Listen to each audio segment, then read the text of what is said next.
Olá, pessoal. Eu sou Isadora Curvelo, sou advogada, especialista em direito imobiliário. Estou aqui com a doutora Vanessa, especialista em direito médico. Oi, pessoal. Meu nome é Vanessa de Paula, sou especialista em direito médico e hoje a gente vai tratar de Outubro Rosa.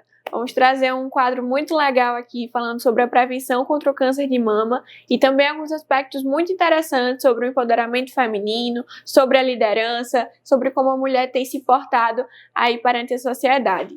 Então, vai ser uma conversa muito legal, espero que vocês gostem. Inicialmente, eu gostaria de ressaltar a importância desse mês do Outubro Rosa. É um mês que nos traz a temática da prevenção contra o câncer de mama, que é um tema que, na verdade, deve ser debatido, estudado e abordado amplamente em todos os meses do ano, mês a mês. No entanto, essa campanha do Outubro Rosa se revela extremamente importante na medida em que é um momento em que órgãos públicos, profissionais de saúde, nós, enquanto advogadas, podemos nos valer do nosso papel social para reforçar a prevenção contra o câncer de mama. E aí nós resolvemos trazer algumas abordagens no que diz respeito ao direito da saúde. Então, como a mulher pode se prevenir contra o câncer de mama através das políticas de saúde pública. Inicialmente, é importante ressaltar que, através do Sistema Único de Saúde, e aí também é possível, claro, realizar através de plano de saúde e também de forma particular. No entanto, nós sabemos que o SUS é a maneira, é a via mais direta, né, e de amplo acesso para que a população consiga realizar esses exames preventivos.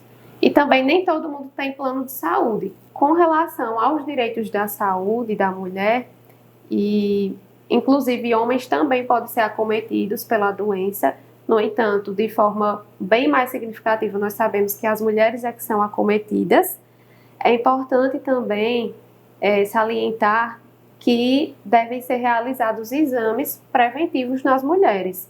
E como é que a cidadã, a mulher brasileira, pode se valer das políticas públicas de saúde para tanto? Principalmente considerando que nem todos vão conseguir fazer de forma particular, né, mediante o pagamento ou mediante o plano de saúde, tendo em vista que menos de 25% da população brasileira tem acesso a plano de saúde. Então, nosso intuito aqui é ir além do particular e do plano de saúde e também ressaltar a importância do Sistema Único de Saúde para fins de prevenção contra o câncer de mama. A mulher pode estar fazendo seus exames preventivos por lei, sem indicação médica, a partir dos 50 anos de idade até os 69 anos de idade, certo? De forma que, abaixo dessa faixa etária, ela pode, desde que haja uma indicação médica. Então, por exemplo, se houver a apresentação de alguma queixa, de algum sintoma, ou mesmo um histórico familiar de parente de segundo grau. Então, por exemplo, a avó teve câncer de mama, ou a irmã, o irmão teve câncer, né, teve a neoplasia maligna, ela pode ter a indicação médica, então, para realizar os exames preventivos, exemplo da mamografia e da ultrassonografia mamária, antes mesmo dessa idade estabelecida em lei, que é dos 50 anos. Continuamente, a mulher também pode, através do Sistema Único de Saúde, estar fazendo tratamento, como a quimioterapia, a radioterapia, e também tem dado uma lei que pouca gente conhece, mas embora seja muito conhecida também pelos profissionais da saúde, que é a chamada Lei dos 60 dias. Essa lei estabelece que a mulher que é portadora do câncer de mama, que assim que ela tem esse diagnóstico, deve ser contado o prazo de 60 dias e a partir desse prazo ela tem direito, por lei, a iniciar o seu tratamento, né? O primeiro atendimento é referente ao tratamento da doença. Caso essa mulher não consiga esse tratamento de 60 dias, que infelizmente pode acontecer, né, de não ser assegurado o cumprimento dessa lei, embora ela exista, mas caso ela não consiga esse tratamento no prazo de 60 dias, ela pode estar diligenciando junto à Secretaria de Saúde do município e, inclusive, caso também ela não consiga através da secretaria, é possível também a judicialização. Também é importante ressaltar que, além do tratamento, nós temos também o fornecimento de medicamentos, de fármacos necessários para o tratamento da doença. Então, da mesma forma, através do Sistema Único de Saúde, a mulher pode se valer dessa política pública para que ela tenha acesso aos medicamentos.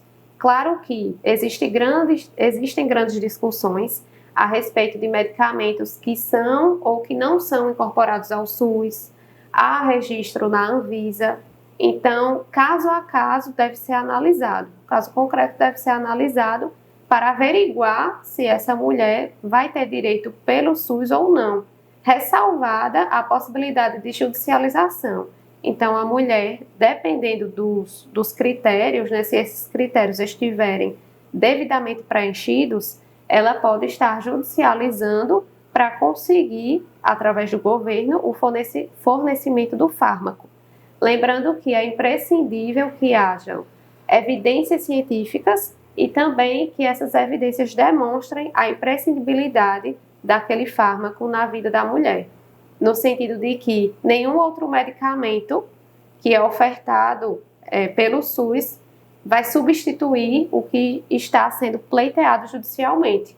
Então, é uma possibilidade para ela. E nós teremos também alguns aspectos no ramo do direito imobiliário, não é, doutora Isadora? É isso mesmo, e alguns aspectos do direito imobiliário também abordam a questão da mulher que está portadora de câncer, expandindo também não somente para a mulher, mas para o homem também, que é portador desta doença, que é a questão da possibilidade de quitação de o financiamento de um imóvel.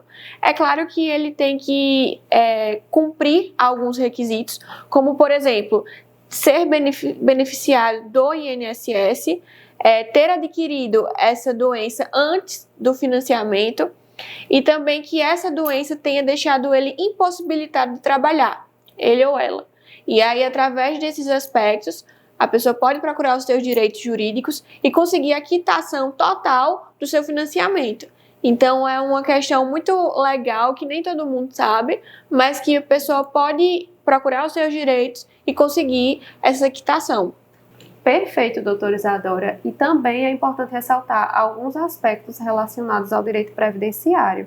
Por exemplo, a mulher portadora de câncer de mama pode estar solicitando ao INSS o auxílio por incapacidade temporária, que antes da reforma previdenciária era chamado de auxílio-doença, hoje em dia ainda é comumente falado em auxílio-doença, mas antes da reforma que seria a denominação oficial estabelecida em lei, bem como o auxílio por incapacidade permanente, o qual, por sua vez, remete à aposentadoria por invalidez. Lembrando que ambos os benefícios têm como requisitos a qualidade de segurado e a carência. E nós, do âmbito jurídico, temos conhecimento, mas o público normalmente não tem esse acesso, e aí eu vou explicar um pouco sobre a qualidade de segurado e de carência, né, que a mulher portadora de câncer, na verdade até se estende a quem detém câncer, né? Sim, a tanto neoplasia homem maligna. como mulher, né? Homem ou mulher, ou independentemente de ser de mama ou não. Sim.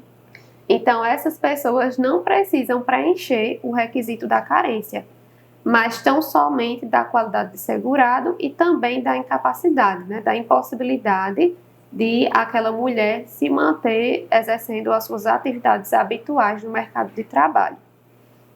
Então, por exemplo, né, para que o público entenda, se a mulher contribuiu 7 meses para o INSS, nesse caso ela não vai precisar cumprir o requisito da carência e, por conseguinte, ela já pode fazer a solicitação do benefício. Não são necessários os 12 meses de carência, porque ela já tem a qualidade de segurado, ou seja, ela está contribuindo para o INSS, ou então ela já é empregada, né, já existe a presunção daquele recolhimento, e aí, independentemente desse requisito de carência, ela já pode ter acesso. Mas, claro, desde que comprovado documentalmente, ou então passando por uma perícia, médica, administrativa no INSS ou judicial, caso necessário, para que o perito médico ateste que, de fato, ela se encontra naquele momento total ou parcial, temporária ou definitivamente impossibilitada de continuar exercendo as suas atividades no mercado de trabalho. Outro aspecto também importante, e aí já entra na abordagem de direito tributário, mas também de previdenciário, porque trata especificamente de aposentados e pensionistas, é a isenção do recolhimento do imposto de renda para essas pessoas. Existem muitas dúvidas a respeito de, por exemplo, a pessoa está ainda na atividade e é portadora da doença. Ela tem direito a essa isenção do imposto de renda? E aí, não, ela não tem direito na atividade. Seria apenas para aposentados e para pensionistas, certo? Então, se a pessoa se enquadrar nesse rol, né, isso é estabelecido em lei, ela pode ser isenta, ela é isenta do recolhimento de imposto de renda. Muito interessante. Aí a importância de trazermos essas questões, porque, como você falou, são aspectos jurídicos que nós, do direito, temos conhecimento, mas que a população nem sempre tem acesso. Então, é importante a gente trazer, a gente comentar e a gente informar para que vocês busquem os seus direitos e consigam aí esses benefícios que a gente apresentou. Exatamente, doutora Isadora. Também é importante dizer que, ainda no aspecto do direito tributário, pode haver a isenção de alguns impostos, por exemplo, o IPVA e o ICMS e o IPI, este último de caráter federal, na compra de automóveis. Mas é importante, né, de toda forma, analisar o caso concreto para averiguar se a pessoa tem direito ou não, bem como essa pessoa também vai passar por uma perícia. Mas, de toda forma, existe essa possibilidade, também é relevante que o público saiba. Por último, a prioridade processual, que é assegurada na nossa Constituição e, em se tratando de pessoas portadoras de câncer, também é assegurado em lei, que em processos administrativos ou judiciais, essas pessoas vão ter direito a, numa fila, ficar na frente das demais pessoas. Ter uma prioridade. Isso, de ter uma prioridade, inclusive para recebimento de precatórios. Então, todas essas informações, né, são de extrema relevância para o nosso público tomar conhecimento e ir em busca dos seus direitos. Sim, muito importante. E aí é como você falou, cada caso é um caso, né? A gente tem que ter o conhecimento de que há a possibilidade de serem reconhecidos esses direitos, mas que é necessário toda uma perícia, todo um estudo para analisar caso por caso, para ver se o paciente teria ou não direito a esses determinados benefícios. E vamos para a segunda parte do nosso podcast. Nós vamos falar sobre empoderamento feminino, não é, doutora Isadora? É isso mesmo, doutora Vanessa. Esse tema que é tão importante, tão necessário na nossa atualidade, que é a questão da mulher poder e dever ocupar cargos de liderança, cargos de diretoria e demais cargos que ela queira ocupar. A gente sabe que tradicionalmente existe esse preconceito de que a mulher foi sempre vista como um ser muito frágil, muito sensível. E aí as pessoas têm essa ideia de que mulher não pode ter força suficiente para ocupar determinados cargos. E isso a gente precisa urgentemente quebrar esse padrão, quebrar essa ideia de que a mulher é algo sensível, é algo que não consegue chegar a determinados âmbitos. Porque a mulher hoje, ela, através do seu estudo, através do seu trabalho, através do seu próprio empenho, ela tem dedicação suficiente para chegar onde ela quiser. E a gente precisa quebrar essa corrente de que o homem é o provedor, né, da casa, e a mulher deve ficar na função de dona de casa, de cuidar dos filhos, enfim. Hoje em dia a mulher ela pode sair, ela pode ser líder, ela pode palestrar, ela pode gravar um podcast, ela pode exercer a sua profissão de maneira livre, de maneira que exerça a sua força, sem precisar que seja vista como algo errado. Porque não é errado que a mulher se posicione, não é errado que a mulher esteja em ascensão, porque nós, do sexo feminino, precisamos impor cada vez mais que o lugar da mulher é onde ela quiser. Então, a gente precisa começar pelo autoconhecimento, que eu acredito que seja o principal fator, que a gente se enxergar como algo grande, como pessoas capazes de atuarmos em lugares grandes e que através do nosso próprio autoconhecimento a gente possa passar para o outro que nós temos essa força e que nós conseguimos chegar em lugares cada vez mais altos. Perfeito, Isadora, realmente. Apesar de ter havido já uma significativa evolução, né, de acordo com a história, a mulher ainda continua enfrentando esse grande desafio que é, né, se destacar em diversos ambientes, inclusive em ambientes políticos, corporativos e assim vai. É verdade, a importância então da criação, que já existe na verdade, mas que a gente precisa incentivar para que sejam criadas novas políticas públicas, né, que incentivem as mulheres a estar nesse lugar de fala, a estar nesse lugar de liderança, porque a mulher hoje em dia, ela tem ainda a dificuldade de conseguir chegar lá. A mulher, ela tem a vontade, ela tem o aspecto necessário que ela precisa, só que muitas vezes falta a oportunidade.